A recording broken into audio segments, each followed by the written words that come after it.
Assalamualaikum warahmatullahi wabarakatuh. Selamat pagi anak-anak.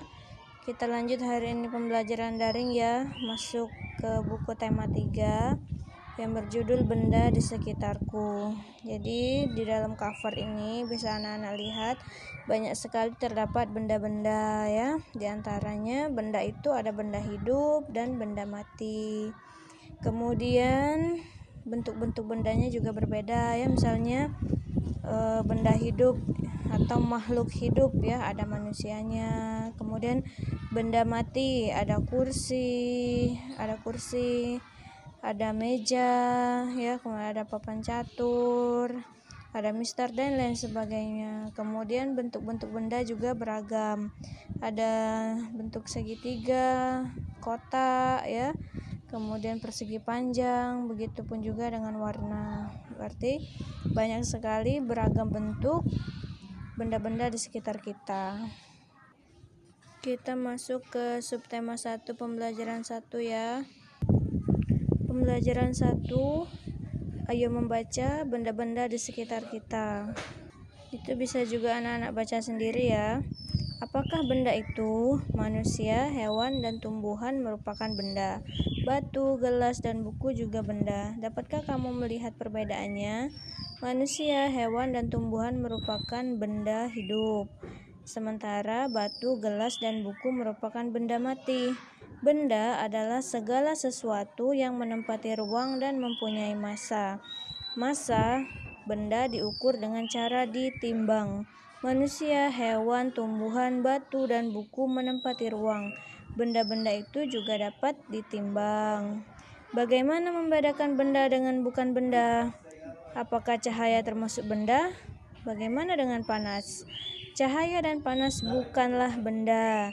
Cahaya dan panas tidak menempati ruang. Cahaya dan panas tidak dapat ditimbang.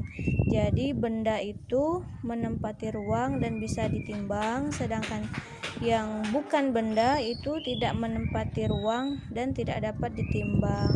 Nah, ayo kita mengamati ya. Tadi sudah kita baca wacana tentang benda. Kemudian kita lihat di halaman sebelahnya. Nah, di sini ada gambar api unggun, minyak goreng, cahaya lampu, ember, es, balon, suara, radio, hewan. Mana yang termasuk benda dan bukan benda? Panas api unggun bukan termasuk benda.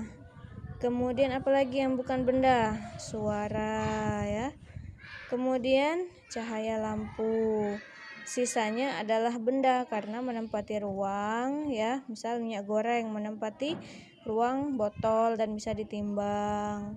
Kemudian ember ya, es batu.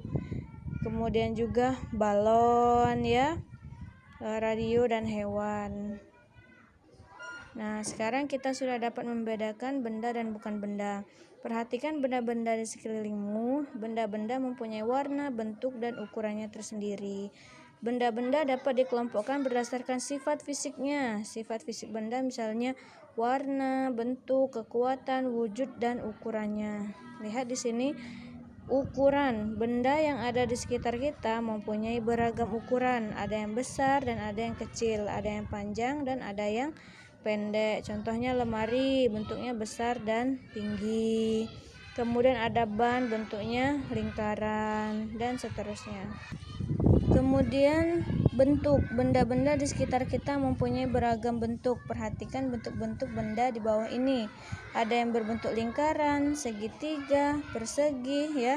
Ada yang persegi 4, ada yang tidak beraturan ini ya. Nah, kemudian warna.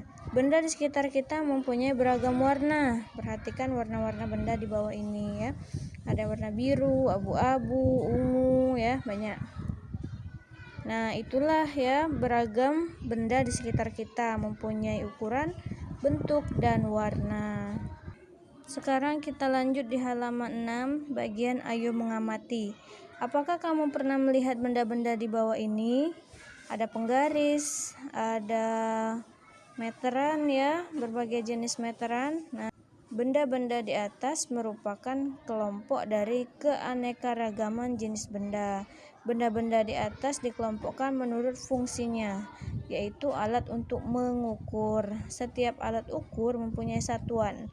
Perhatikan satuan pada alat ukur di bawah ini. Contohnya ini penggaris ya. Nah, satuan yang dipakai pada penggaris adalah sentimeter atau cm. Coba cari tahu satuan yang digunakan pada alat ukur lainnya. Banyak ya. Ada yang menggunakan meter ya, contohnya tadi sentimeter. Nah, itu. Kita lanjut di bagian ayo berlatih. Bagaimana cara menggunakan penggaris untuk mengukur? Nah, perhatikan pengarahan dari ustazah. Tentukan hasil pengukuran pada gambar benda-benda di bawah ini. Ya, di sini ada gambar penghapus ya.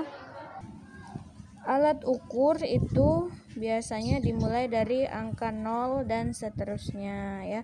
Kalau angka 0 itu tidak dihitung ya, jadi terhitung dari angka 1 dan kita gunakan satuan sentimeter. Contoh penghapus ini ya. Dari berapa? Dari 0 ya sampai ke angka 3. Jadi berapa? Satuannya jadi ukurannya 3 cm dan seterusnya ya. Ada krayon warna hijau, biru, dan pensil warna merah, spidol, dan pena. Itu silakan anak-anak kerjakan di buku besar inilah ya, berapa ukurannya sesuai dengan yang tertera pada penggaris dengan satuan sentimeter. Mungkin itu saja penjelasan dari ustazah. Kurang dan lebih ustazah mohon maaf. Wassalamualaikum warahmatullahi wabarakatuh.